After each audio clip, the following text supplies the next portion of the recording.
Hey listeners, thanks for dropping in. I'm Christie.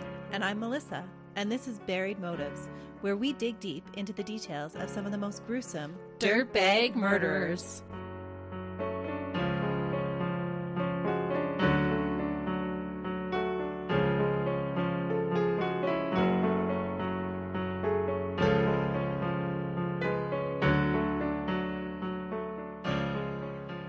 Hey listeners!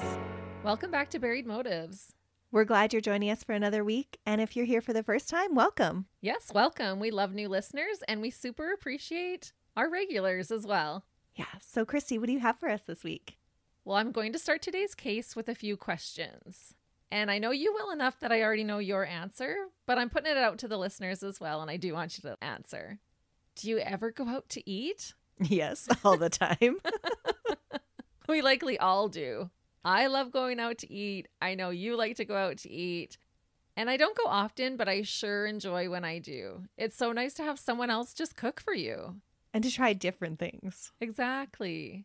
So here's another question. Have you ever eaten at a food truck or a mobile food cart? Yes, those are like one of my favorite places to eat, besides the ma and pa restaurants. Yeah, delicious. When you do purchase pre-made food for yourself, do you trust that the person making it is handling your food well and is honest with what's in the ingredients? Oh, where are we going today, Christy? Well, I just wanted to point out that we tend to have an automatic sense of trust with the people who prepare and serve us food. I think if we didn't, then we would never eat out again. If we actually sat down and thought about it, there's no way any of us would eat outside of our house. Exactly. And that's how I felt as I was writing this case. I was like questioning myself. Why as a society do we not question these sorts of things? Like, I know there's food control and all that kind of stuff, but we just kind of blindly put trust into the people who are preparing our food for us. Which is actually kind of hilarious now that you pointed out, because how often do we not even trust like the person we're walking past on the street, let alone somebody that we can't even see behind closed doors of the kitchen? Right. And if some stranger came up to you on the street and was like, hey, you want to buy this hot dog for $5? You'd be like, get away from me. I don't know what you did with that hot dog. So true. But because we approach them, then it's okay. Right. Or if they have a cart on the sidewalk, we're like, oh, great. Yeah. With a little laminated sheet that says they've been approved. Right. That anybody can make up in their basement. Exactly. Oh, you have ruined eating out for me, Christy, and I enjoy it so much. I have a feeling it won't ruin it for us, but it did make me kind of question. I'd never really considered that before. And we'll see how you feel by the end of today's case, but it may make you second guess your decision to stop at that yummy roadside food stand the next time you get the urge. Oh no. The dirtbag we are discussing today is so evil that even after being caught, he openly admitted that he wasn't sorry for the crimes that he committed. I'm pretty certain you all are going to hate this monster of a man. He is honestly what nightmares are made of. We have been covering some nasty dirtbags lately. Ones that you just have to hate. Yeah, we're getting into it with this guy. Oh, and I'm already feeling like super squeamish. Oh no. That's probably because you're making us record at 8:30 in the morning. Got things to do, Christy. I'd rather record at 2 a.m. Melissa and I are so opposite. She is ruled by the sun and I'm ruled by the moon. Somehow we make it work.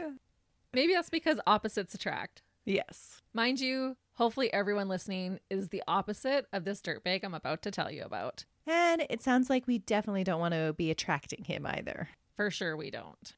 Let me tell you about him. Joseph Roy Methany was born in Baltimore, Maryland on March 2nd, 1955. He went by Joe, and so that is how I'll refer to him. One source I found said he was actually born in Cumberland, which is about a 2-hour drive to Baltimore. If he was born there, he did eventually move to Baltimore and was living there when the crimes took place.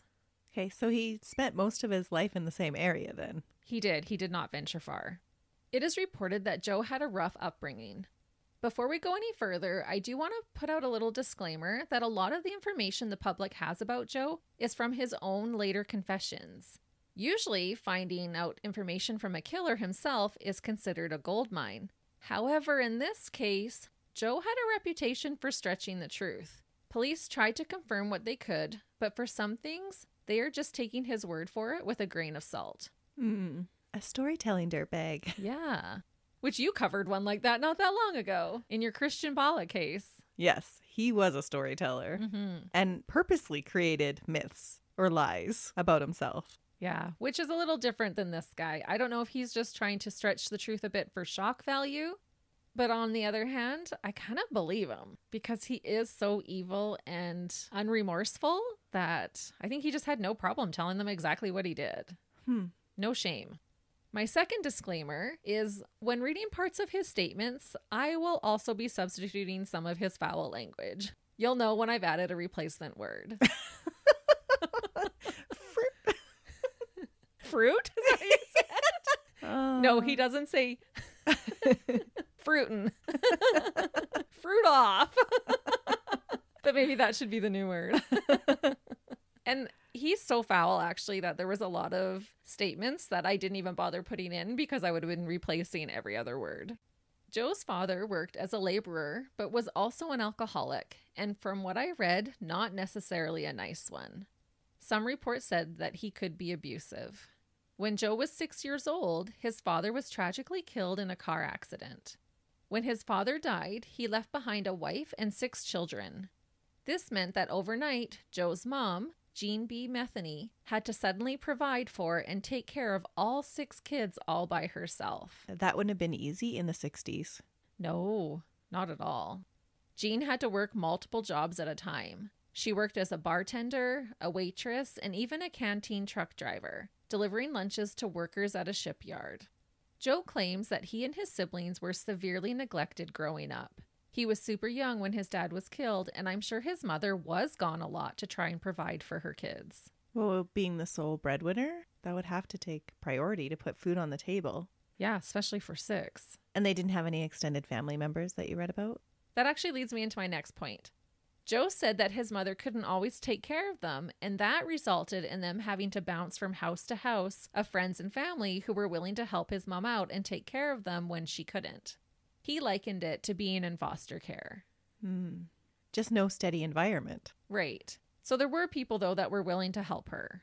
And my guess would have been that they wouldn't have all likely gone to the same house at the same time. Oh. You probably would have been splitting those kids up. That's true. 6 is a lot to take in all at once. Yeah, probably 1 or 2 went here, 1 or 2 went there. Joe's mother later denied these accusations. She admitted to being poor and having to work a lot, but said she always took care of the kids herself. When Joe's mother described her son as a child, she said he was polite and kind and was an avid bicycle rider and did well in school. She said he was, quote, smart and had a good childhood. If he was neglected, it was his own fault. It was a pretty good home. Okay. By this statement, I'm thinking the truth falls somewhere in the middle. Yep. I believe his mom had the best intentions, but if she was gone all the time to try and provide, how can she say her young son didn't feel neglected? Joe said that the neglect he felt caused him to develop depression. So the question is he lying or is she trying to save face? It's a little bit of both. It's always both. Yeah, because honestly, she can't say that he did not feel neglected because that's a feeling of his. Yeah, and to say if he did, it was his own fault? Yeah, that was a little weird. Yeah, that was a little bit of a suspicious comment to me as well. Or maybe she was just throwing it out there and be like, you know what? He had everything we tried and he didn't want to be a part of the group. I don't know. Yeah, or if it wasn't good enough for him, that's on him. Yeah, maybe. Maybe a bit of tough love going on there. Yeah. But you can kind of feel for both. I can't imagine what that mom would have been going through, and it would be really hard at 6 years old to have your dad die and then your mom always be gone. Right. I read that she usually had between 2 and 3 jobs at the same time. Oh, that would have been so difficult. Either way, Joe and his mother did not seem to have a good relationship with one another, to the point where he falsely claimed that his mother was deceased. Oh. Yeah, he would just tell people she's dead. That is not nice. His poor mother, the person that was out working long hours trying to provide for her family, and he's like, oh, she's just dead? Yeah, busting her butt to try and provide, and he was like, yeah, she's dead. Oh, that's a dirtbag move. Yeah, but to him, she was kind of dead to him. Joe's mother later commented about Joe telling people she was dead. She said, quote, maybe he just wishes I was. He pushed his family away a long time ago. That statement kind of clarifies her earlier statement saying that if he felt neglected, that was his own fault. Because if he was pushing everybody away. But pushing away was in his adulthood, not as a child. Oh, okay. Yeah. And she made this statement after the fact, after we know what he's done. But then again, when I read that, her saying he pushed his family away a long time ago, she's not taking responsibility at all either. She's putting that on him. And as we'll find out later, Joe doesn't take responsibility for his actions as well. Oh, so maybe a little bit of a learned behavior? Maybe. When Joe turned 18 in 1973, he joined the United States Army. Joe was stationed in Germany. He said he served a tour in Vietnam. Joe's mother said he was in the Army, but that he didn't serve in Vietnam. The Vietnam War ended in 1975, so it is possible, even though no one can find records of him serving there at that time. One thing that no one disagrees on about his time in the Army is that while serving his country, Joe became addicted to heroin. Oh, no. Sadly, his addiction journey was just beginning. After joining the Army, Joe became addicted to crack cocaine and alcohol along with the heroin. That's a wicked combination. It's definitely a recipe for disaster. Despite his addictions, Joe was able to hold down a job as a forklift driver at a wooden pallet company. People around him described him as well-spoken, smart, and polite, a far cry from the type of person he was about to become. Joe's mother later said that after her son joined the Army, he pretty much stopped having anything to do with her. She said, quote, "He just kept drifting further and further away. I think the worst thing that ever happened to him was drugs. It's a sad, sad story." Oh, she's got that right. Mm-hmm. Were there any statements from his siblings about their home life? I couldn't even find his siblings' names. Oh, interesting. Yeah. And a little side note in regards to the drugs and alcohol, his defense team would later try to use his drug addiction as a defense for his crimes. Oh, we have some feelings about that. We do. Which we don't have to go into. That's right. Because his hard-earned cash went to purchasing his substances, Joe was often homeless. He would frequently stay in makeshift camps in the south part of Baltimore. He would sleep in a sleeping bag inside tents or under bridges. Not an easy life. Mm-mm. And one that's really hard to get out from under. Yeah. On the streets, Joe was coined the name Tiny. This was an ironic nickname because nothing about him was tiny. Joe was 6'1" and weighed about 450 pounds. Oh. He was a big guy, which makes what he does even that much more terrifying. It would be extremely hard for an average-sized woman or even a man to fight off a guy built like Joe. Yeah, that is terrifying. I'll be posting a picture of him on our socials. That's so unnerving, but in it you can see his full stature. And I'm going to actually show Melissa. I didn't show her a picture of him yet, but this picture is terrifying to me. Has he got that madman face? Oh, just wait. Oh my goodness. Her eyes just went huge. What was he doing in that picture? Was he just about to attack somebody? I don't know. Or was he posing? I don't know where that picture was taken. It looks like it might have been even after he was picked up. Yeah, he looks like he's at the precinct. Yeah. Oh my goodness. Yeah, you have to go to our social medias to check that out because that is disturbing. Yeah. If you saw this man coming after you, you might need a new pair of pants. Yep. Mine would be peed for sure. Although Joe was described as well-mannered, there was also a violent part of him.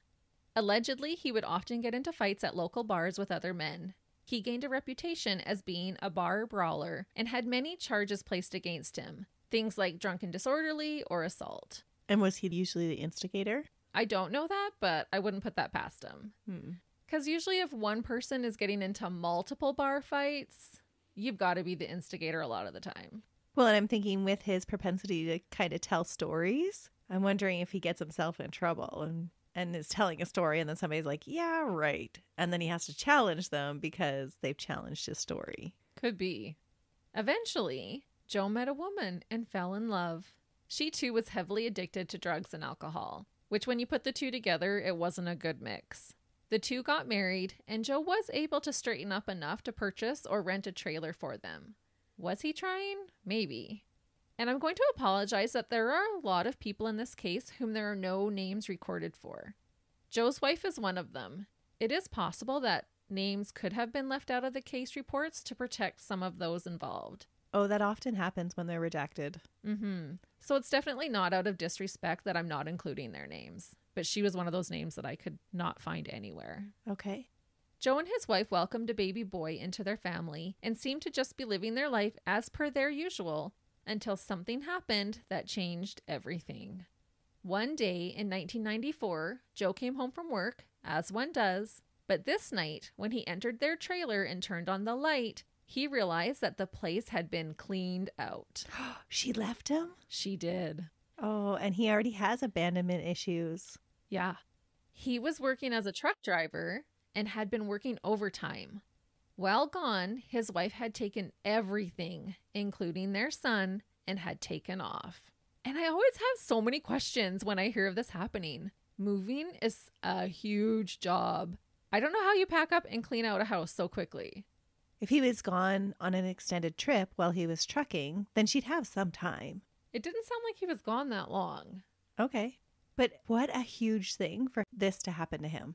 Because as a child, he felt his father was taken away from him. And now she's taking his child away from him. Oh, yeah. And so suddenly, like overnight, like a tragic car accident, there's no warning for.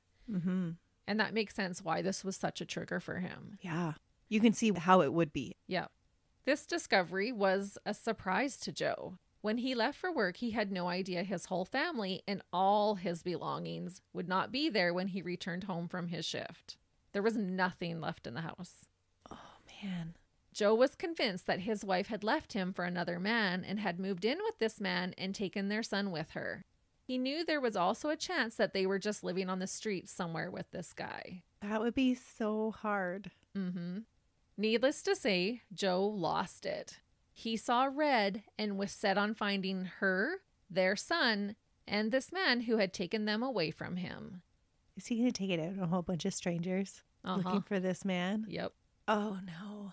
He later said that this incident was the catalyst for the murderous rampage that would ensue soon afterwards. So is he a rampage killer then?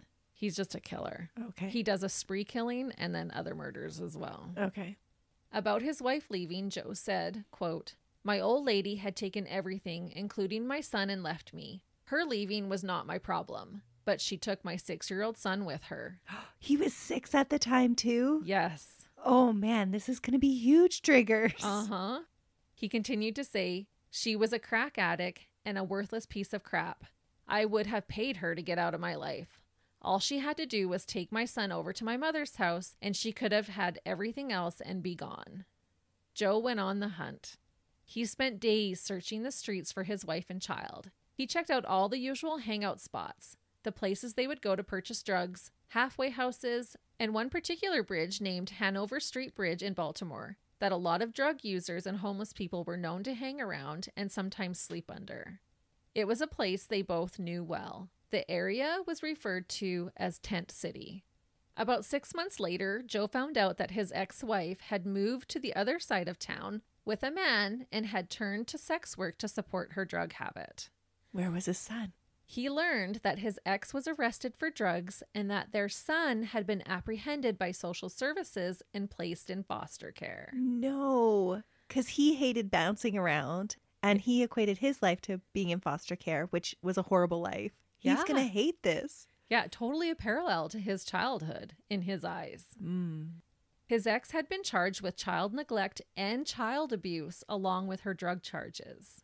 So he probably didn't even know exactly what she had done to their son to have those charges pressed against her. Oh, man. I can just feel his rage building. Mm-hmm. But abuse and neglect, and that's how he felt his life was. And like you said, 6 years old, 6 years old, too many similarities. So you can see why he'd be triggered.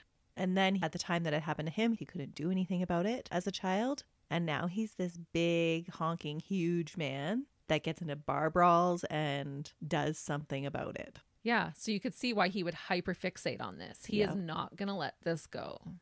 And I do want to point out that there is no updated information regarding their son after this. So let's hope he was okay and is enjoying a better life. Mm-hmm.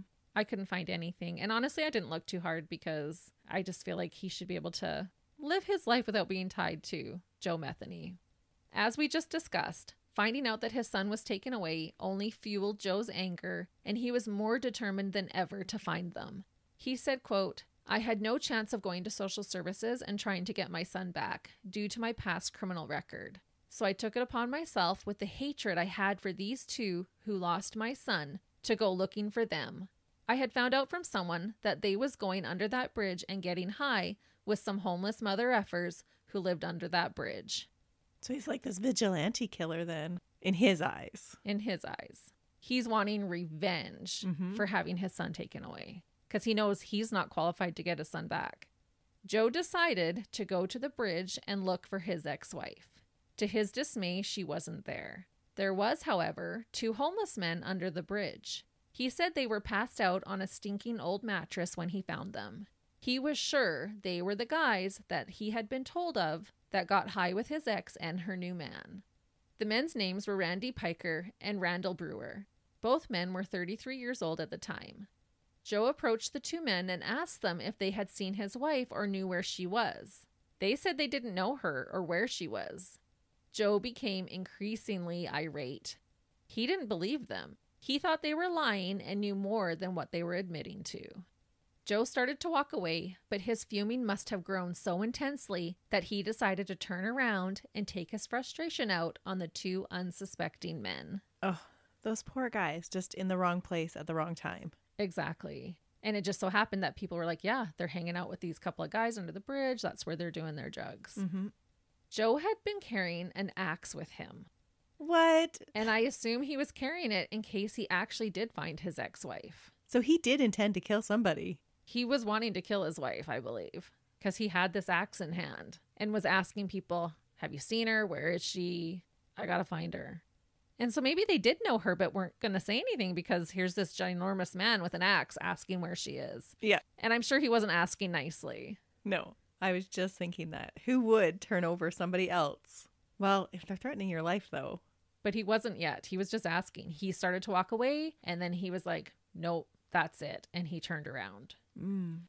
Joe proceeded to do the unthinkable and simply walked up to the men and viciously killed them both. He didn't stop at just killing them. Joe kept striking them with the axe until he had completely mutilated both Randy and Randall. Just overkill, hey? Just full of rage. Full of rage. He later said that he left them on the same mattress that he had found them on, except, quote, they were dead from being chopped up.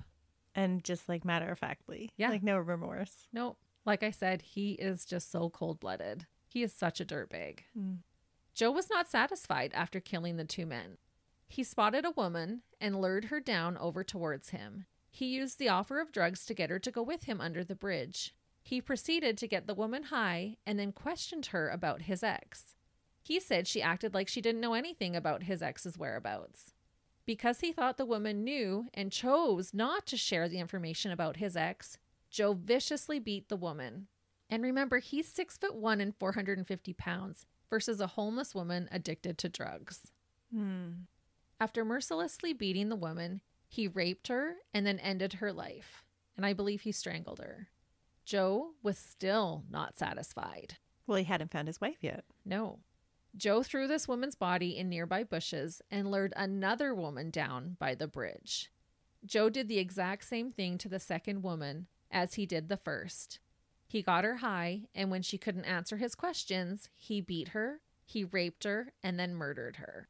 As Joe was about to throw the second woman into the bushes, he noticed a man down the river who was fishing. He said the man was looking in his direction. He didn't know for certain if the man saw what he had done or not. Joe decided it was better to be safe than sorry. Oh, man. Without hesitation, Joe grabbed a steel pipe that was laying nearby and ran towards the man. That would have been terrifying. Yeah. Imagine that picture of him that I showed you running towards you with a steel pipe. When he approached the man, he used his 450 pounds of force and struck the man on his head, splitting it wide open. He just killed 5 people. Yeah. Joe took the man he had just killed and the bodies of the 2 women that he had previously massacred and set them in the river. He placed rocks on top of them to weigh them down. And I understood his statement to mean that he kind of buried them with the heavy rocks as opposed to tying rocks to them and throwing them in the water. Okay. He was extremely strong, so setting large, heavy rocks on top of them likely wasn't too challenging. It just gives me such a eerie image, thinking of all this happening late at night under the bridge, all 5 of them being murdered, and so viciously. Right, but I'm thinking at the same time, because he's weighing them down, he's actually keeping them at the crime scene instead of sending them downriver where they would have floated away and they wouldn't have been attached to all the evidence of the crime scene. Well, actually, those 3 bodies are never found. What? Mm-hmm. How are they never found? This might sound a little bit gross, but I don't know if in the bloating process in the water, if that was strong enough to push the rocks off, and they did float away. Oh, okay. That's where my brain went. Right. Because otherwise I'm thinking he's tying them right to the crime scene. Mm-hmm. Obviously, he's not thinking this through. No, he's not thinking any of this through. Huh. Because the other 2 men he just leaves on the mattress. Yeah. About this spree killing, Joe said, quote, "That was a very busy night for me. 5 murders within about 7 hours. I washed up in that river and cleaned up the crime scene as much as I could, then left." It couldn't have been very clean if he left the 2 bodies on the mattress. And I thought about it. He probably had to have been soaked in blood after killing those 2 men with the axe when he brought those other women down to the bridge. And they still came. Mm-hmm. Oh, the lure of drugs is so strong. It's so intense. And how much more terrifying would he have looked? He'd already killed 4 people, had their blood all over him, and then he's running at that guy fishing in the river. Yeah, and we don't even know if the man saw anything. Oh. He might have just been looking downriver, not even noticing that Joe was standing there. That's crazy. He is honestly so cold-hearted. People like Joe, who can take someone's life without even giving it a second thought, are terrifying. Mm-hmm. But I bet you he just feels like he's totally justified. Oh, yeah. And he'll make a statement about that later that I'll read. Oh. Randy and Randall were found on the mattress on August 2nd, 1995. An autopsy of both men concluded that the murder weapon was an axe. To complicate the investigation, police found the axe that Joe had used to murder the men in a rival tent city. On the same day that Randy and Randall's bodies had been discovered, a different man named Larry Amos used the same murder weapon to kill a man named Everett W. Dowell. Oh, man, that would be so complicated. Yeah, so while they find these bodies, this other man is using the same murder weapon to kill somebody else. Like the exact same, not just another axe, but the exact same axe. The exact same axe. So where did he get the axe from? Oh, he must have just found it, because Joe didn't take it with him. He'd even switched. He killed those 2 men with the axe, strangled the 2 women, and then used the pipe to kill the other man. Right, so the other guy found Joe's murder weapon, not Joe found his murder weapon. Right. Okay. Because this was later. This is on August 2nd when the 2 men were found. Oh, that would be such a tricky investigation. Yeah, because you would assume that this Larry Amos was the one who had murdered these 2 men because he was found killing someone else with the same axe. What are the chances of the same murder weapon being used by 2 different murderers on 2 different days? Yeah. That's crazy. It really is. It kind of blew my mind. So you can see how the police would have been totally off course. Mm-hmm. And a little side note, Larry was sentenced to 8 years in prison for that murder, but he only served a very small portion of it behind bars. Was his victim homeless as well? I assume so. It was in another tent city over on the other side of town. That's so sad.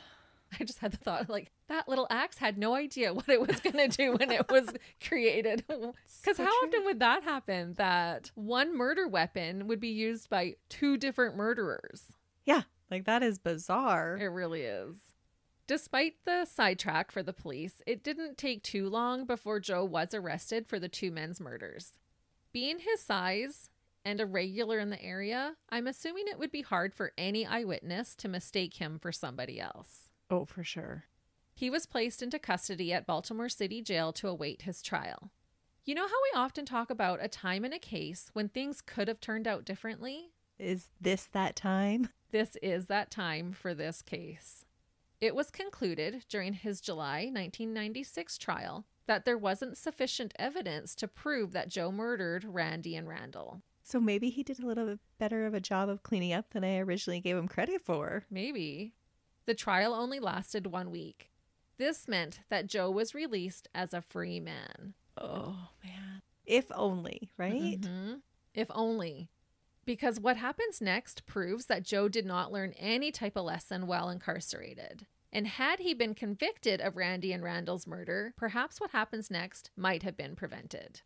because he was in jail for a while. It was at least a year that he was in jail waiting his trial. But now that he's gotten off, it's just going to, I don't know, I think he would get more bold with it. Mm-hmm. Like, I've already gotten away with 5 murders. They were only convicting him of 2, and he had done 5. Yeah. And then he's not even convicted of those 2. Right. Not to mention all his previous charges of assault and battery that he didn't do jail time for. Yeah, he would be feeling pretty invincible. Yeah, he would. I think a man that size would feel that naturally anyway. And then this would just add to that. True. Joe went back to his old boss and convinced him to give him his job at the pallet company back. There was a small trailer on the premises. Joe convinced his boss to let him stay in this little trailer at the 3200 block of James Street in exchange for Joe keeping an eye on the premises. Because of this agreement, Joe's boss trusted him with keys to the main building as well as to the front gate. Joe later said, quote, "The company was on a dead-end road and was very isolated. It was perfect for what I wanted to do." Oh no, what has he got planned next? Is he going to bring people in and torture them for information? It's going to be bad. Oh. People would argue that Joe first killed out of rage, but then developed a thirst for blood to continue killing. However, it would come out that Joe had actually killed a woman the year prior to going on his craze spree. What? So those 2 men under the bridge were not his first murder victims. I am shocked. I was totally buying into this rage idea. So he's just an all-out dirtbag. He is. But I do think that night under the bridge was rage-fueled. But this was a bit of a plot twist to learn that he had killed the year prior. Mm-hmm. In 1994, Joe murdered a woman named Kathy Ann Magaziner. She was 39 years old and had multiple arrests and convictions for sex work in South Baltimore. Joe would ultimately confess to her murder. I will go over what happened now, but it would be years later that he was charged for what he did to her. And so they eventually catch him and then he just starts spilling the beans? He confesses to everything after. Oh. Yeah. That's how we have this information. And that's where, I mean, most of what we have is out of his own mouth. But he doesn't take responsibility for it, or he does? Oh, no, sorry. He takes responsibility. He just doesn't have any remorse. Exactly. Okay. During his later trial, jury members had to listen to a tape recording of Joe confessing to Kathy's murder. When asked about the murder, he admitted to strangling her. He said he buried the body. Shockingly, Kathy didn't stay completely buried. Joe said, quote, "I dug it," meaning her skeleton, "up and took the head out. I just took the head and threw it in a box in the trash." Why? I Just don't because know. it was showing above the ground? But if he had to dig it out... It was in the ground. It was a shallow grave, but he just later decided, I'm going to go take her head. Some speculate that he maybe did some unholy things to that head. I didn't really want to go there, and he didn't admit to that. But he did remove her head and threw it in the trash, put it in a box and threw it away. That is disturbing. Mm-hmm. When police later found her remains, she was found with part of her skull missing. She had to be identified through dental records, so I believe her bottom jaw was probably left. Joe showed police where she was buried. He buried her in a shallow grave near the Joe Steen and Sons pallet factory where he worked and later lived. She remained buried there for over 2 years without anyone noticing, even though her grave was only about 2 feet deep. He also buried her purse and clothing in different spots on the property. So they eventually identified her from him telling them where her purse was buried. Yes, he took the police right to where she was buried. And what was his motive for killing her? He doesn't really say. Just, hey, I killed this woman. Yeah. Dirtbag. When asked what her name was, he coldly answered, "Haven't a clue." Oh, wow. So cold-hearted. Yeah, he's just evil to his core. I sometimes try to find some type of redeeming qualities, but I'm not finding it here.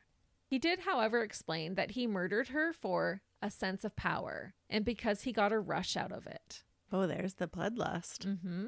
It is believed that Joe became addicted to this feeling or rush of killing. And we know he has an addictive personality. And so once he killed one, he had that thirst. But he waited so many years in between. That we know of. But he's confessed to all the other ones, so why not confess to more? That's true. So he waited a year, which isn't uncommon with serial killers actually at the beginning. Mm-hmm. Okay, let's go back to when Joe was acquitted of Randy and Randall's murders and is now living at the pallet company where he went back to work. Where he's already buried one victim. Right. He was released from jail in August, and by November of the same year, 1996, he would murder yet another woman, Kimberly Lynn Spicer. She was only 23 and was battling a crack cocaine addiction. He reportedly met up with Kimberly at the Borderline Bar and Restaurants in Artibus, which is a suburb of Baltimore. These people that he's killing are just so vulnerable. Oh, he purposely picks vulnerable people. It seemed like they already knew each other. It was stated that Kimberly thought Joe was kind and sometimes even felt sorry for him. And that we found out from statements from her mother later. Okay. Joe brought her home and stabbed her to death with a black-handled knife in the chest and then hid her body at the factory. It is assumed that he also raped and beat her before taking her life. He did that with all his women victims. And I can't remember if I put this in here later, but he did eventually bury her at the property as well. But at first, he just hid the body for, I think, almost a month, like 3-4 weeks. Was that so he could revisit it? Maybe. Ugh. Only a few weeks later, on December 8th, 1996, Joe attempted to rape a 37-year-old woman named Rita Kemper. Joe brought Rita to his trailer and shared some of his drugs with her. Joe started trying to have sex with Rita, but she refused and ran out of his trailer. Joe managed to grab Rita and drag her back into his trailer with him. Once inside, he began beating her. He forced down her pants and began trying to rape her.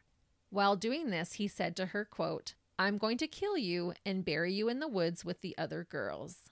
Oh my goodness, that would have been terrifying. Yes. So she fights. She does. She is a queen. By some miracle, Rita managed to escape the grasp of her 450-pound attacker. Joe had locked the tall fence surrounding the pallet factory, and so he didn't think Rita would be able to escape. As Rita ran towards the fence, she noticed a stack of pallets set beside the fence.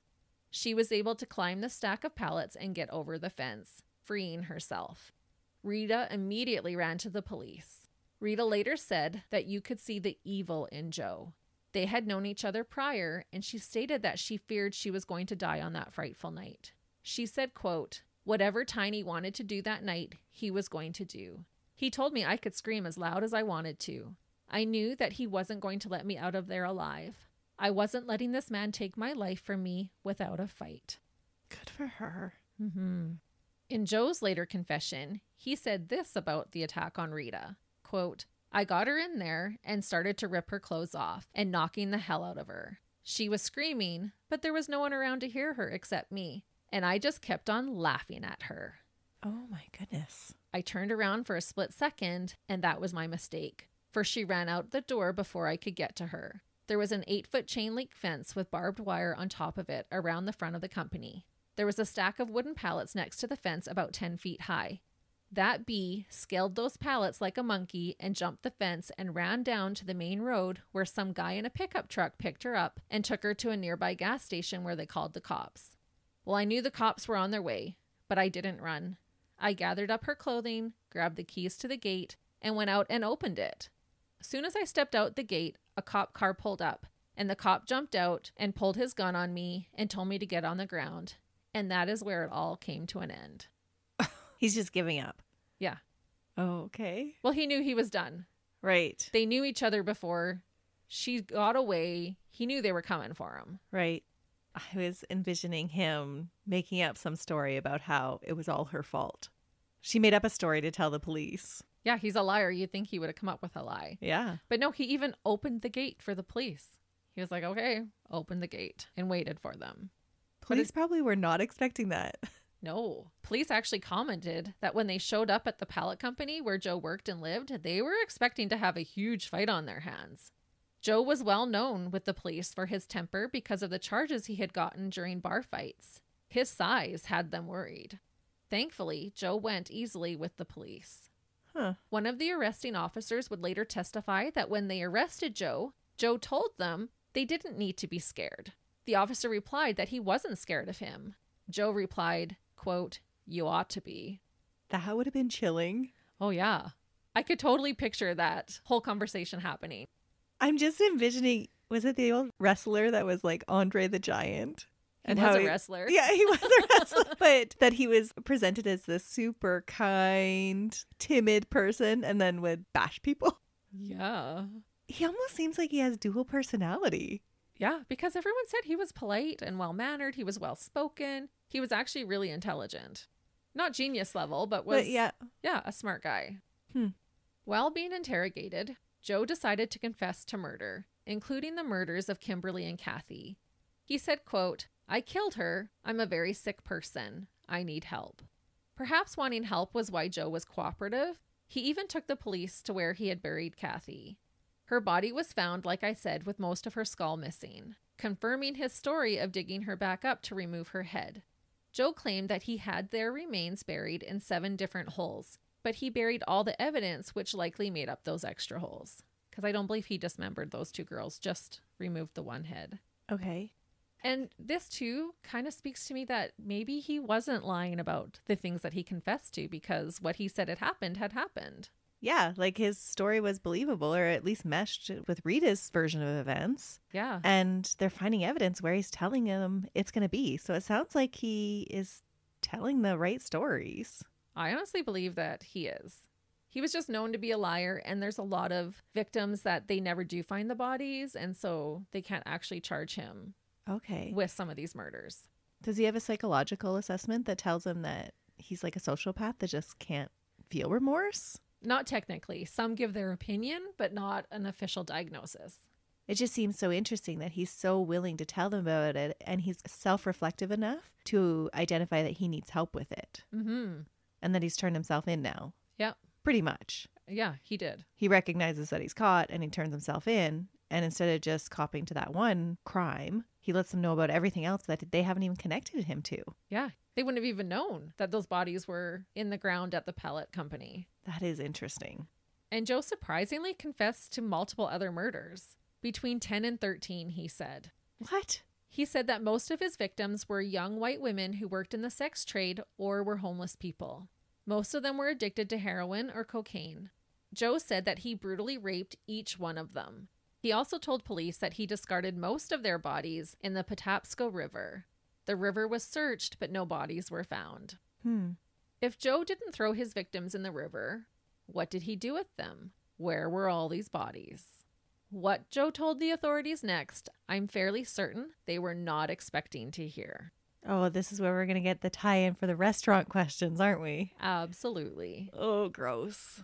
Joe said that after he was released from jail, when the charges were dropped regarding Randy and Randall's deaths, he struck again. Joe admitted to killing 2 more sex workers who refused to give him information regarding where his ex-wife was hanging out. This time, instead of hiding their bodies in the river or beneath the ground, Joe decided that he would make use of them. Joe said that he brought the women's bodies home with him and proceeded to dismember them. Or I guess I should say he more like butchered them. Oh. He placed their meaty parts in individual Tupperware containers and placed them in his freezer. Did he eat them? Yes, but he wasn't the only one. Oh. On the weekends, Joe opened a barbecue stand on the side of the road. And I'm not sure if he did this before killing these women or just started it then. You are ruining street meat for me. I'm sorry. I am. But it ruined it for me too. So it has to be ruined for you. At this stand, Joe sold real roast beef and pork sandwiches. Unbeknownst to his hungry customers, they were getting more than they bargained for when they bought a burger from Joe. Joe claimed that he would take a Tupperware container out of his freezer that contained human flesh and grind it up. Joe would then mix the human meat with ground pork and beef to make patties. Joe admitted to first tasting it for himself. He said it was good and that human tastes very similar to pork, so it was easy to hide it in the burgers. No way. No one suspected that they were eating human flesh when eating one of his burgers. I'm trying not to gag so it doesn't make our listeners gag, but that is totally gross. It really is. When he was running low on his special meat, as he referred to it, he would search for another homeless person or sex worker to beat, rape, murder, and then butcher. Apparently, when he kidnapped Rita, he was planning to use her for more meat since he had used up what he had stored. Oh, man. Christy, that's so gross. And can you imagine Rita later finding out that that's what he was planning to do with her? No, that was her fate? Yeah. Ugh. Because Joe did this, people were literally eating the evidence of his crimes. And this is part of the reason why he can't be charged with some of these murders. When the public found out this information, they were sickened. No kidding. I read a report that stated that one man even eventually ended his own life after he found out. Oh. He just couldn't cope with the idea of having eaten someone. And honestly, the only thing worse than cannibalism is inflicting cannibalism onto other people without their knowledge. That would have been so hard to overcome. And it kind of gave me Robert Pickton vibes. Oh, totally. Yeah. But in the Picton case, it was just kind of like it wasn't confirmed that he did that. Well, and in this one, they can't confirm that he did either. He's just telling them. But all that meat had been consumed, so there's no physical evidence to actually corroborate his story. Huh. And so therefore, some people are skeptical that Joe served ground up human for others to consume. It seems like he's been pretty truthful with his story so far. Yes. And with that being said, his own attorney stated that she had no reason not to believe him and commented about how kind and gentle Joe was during their conversations. She said, quote, "I have always found him to be forthright and honest. I think he's telling the truth." As he's telling her about feeding people. Yeah.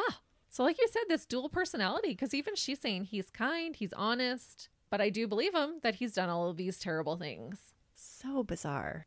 Joe was put on trial in 1998, but there was only enough evidence to convict him of 2 of the murders, those of Kimberly Spicer and Kathy Magaziner.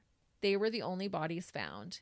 He was charged for the murder of a 28-year-old woman named Tony Lynn Ingracia, but the charges were dropped due to lack of evidence. Because he fed her to people. Yeah. Pure evil. Mm-hmm. And her father made statements just about how evil Joe had to be. Oh. He had also been tried the year prior for the kidnapping and attempted sexual assault of Rita Kemper, which he was found guilty of. He was, though, however, acquitted of attempted murder charges for her. Didn't he just say that that's what his plan was? Was he had ran out of meat and planned to kill her for that? Yeah. I guess maybe because they had not gotten to the point where he was trying to kill her, like where he had actually attempted to kill her. But that was his intention. It was. Oh, that's sketchy. I'm just assuming that that's why, because those charges were dropped. Well, and I guess it didn't really influence the outcome, because Joe was sentenced to 50 years in prison for the kidnapping and attempted sexual assault charges for Rita Kemper. He then was given the death sentence for the murder of Kimberly Spicer. For the death of Kathy Magaziner, he was given a sentence of life in prison. So these were all different trials. Right. Something really sad that happened was on the first day of Kimberly's trial, her father suffered a heart attack and died.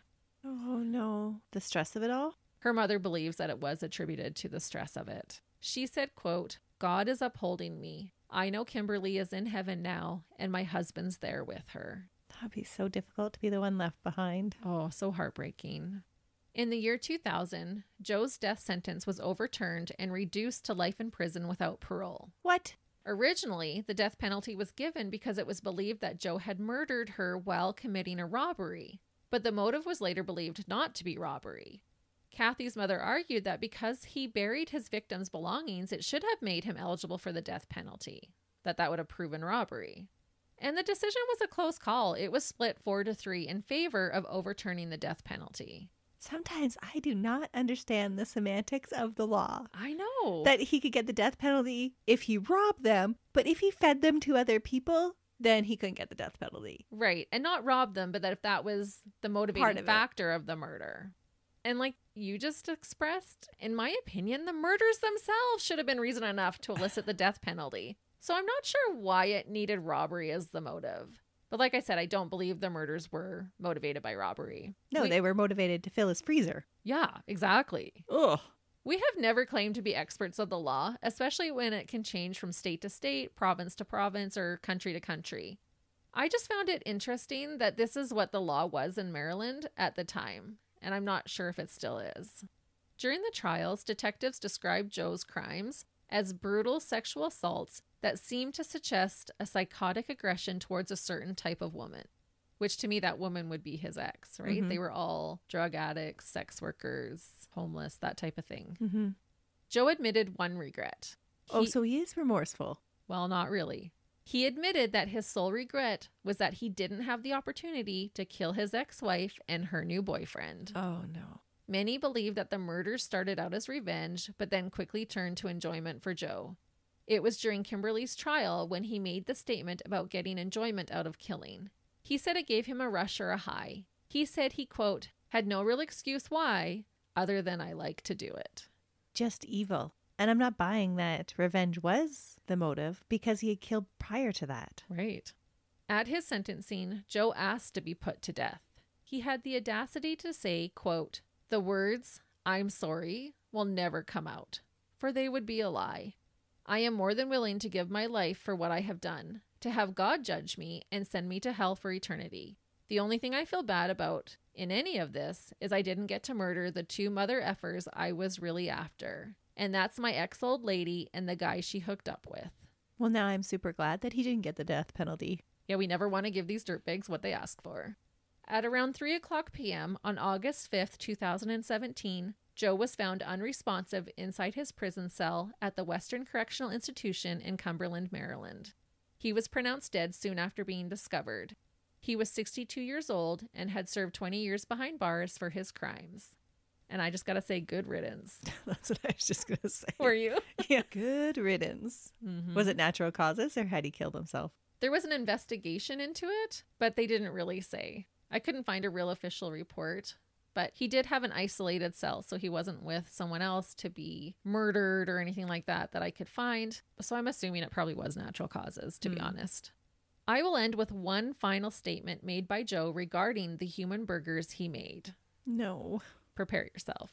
He said, quote, "They were quite nice. The human body tastes very similar to pork. If you mix it together, no one can tell the difference. So the next time you're riding down the road and you happen to see an open pit beef stand that you've never seen before, make sure you think about this story before you take a bite of that sandwich." Oh, and I totally will. Thanks a lot, Joe Methany. You have ruined it all. And that is the story of a man who was so unbelievably rotten that he killed vulnerable men and women for his own gratification, and who may or may not have turned some of his victims into roadside sandwiches. The incredibly evil dirtbag, Joe Methany. You have ruined street meat for me, Christy. I am never eating at a roadside stand again. I'm going vegetarian. I don't believe you, but but I believe that you believe it right now. In this moment, that is how I feel. Yeah. I wonder if I will think about that the next time we stop. I know, or if any of our listeners will. Sorry, guys. And I just thought, how cheeky of him to leave that as a statement. Yeah. That just shows absolutely no remorse. Yeah. He wants us to think of him next time we stop at a food truck to get a burger. Ugh.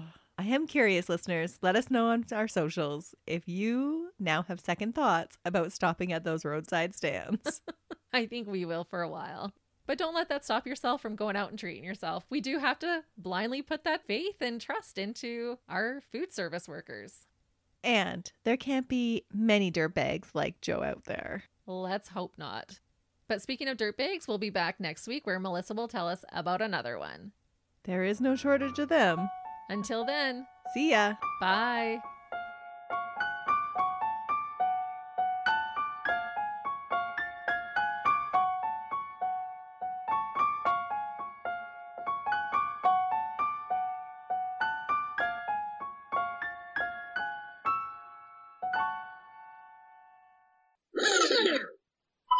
Is this a little bit better?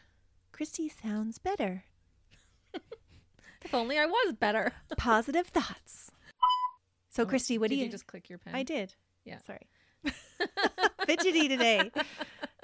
He swore like a trucker. Mm-hmm. Was he a trucker? Actually, yes. No offense to our truckers. We love you. It's just the saying, isn't it? No, it is. Or is it swearing like a sailor? Oh, yeah. Swearing like a sailor. What? Because you're talking about him living under bridges and like, it's really hard to get out from underneath the bridge. Well, it's true. That bridge can be a metaphor for a lot of things. So true. And one particular bridge named Hanover's... Blah. Is it better to record in the morning when I'm like super fidgety and like ready to go? Or at nighttime when I'm like... Fidgety. After mercilessly. Man, maybe I blanked out. Maybe. Sorry. It's too terrible. Your mind's like, no, I can't take it in. And funny fact with that. Funny fact. Chrissy, we're talking about rape here. No, dumb fact for me Oh. is it kept referring to Joe being like the Kemper trial. Oh. And I thought they were talking about like Ed Kemper, the serial killer. And I was like, how is he connected to Ed Kemper? And so I was like trying to find like the connection. And then I was like, no, Rita Kemper, stupid. He wasn't connected to the Ed Kemper. But I was like, this is going to blow my mind. But no, her last name was Kemper.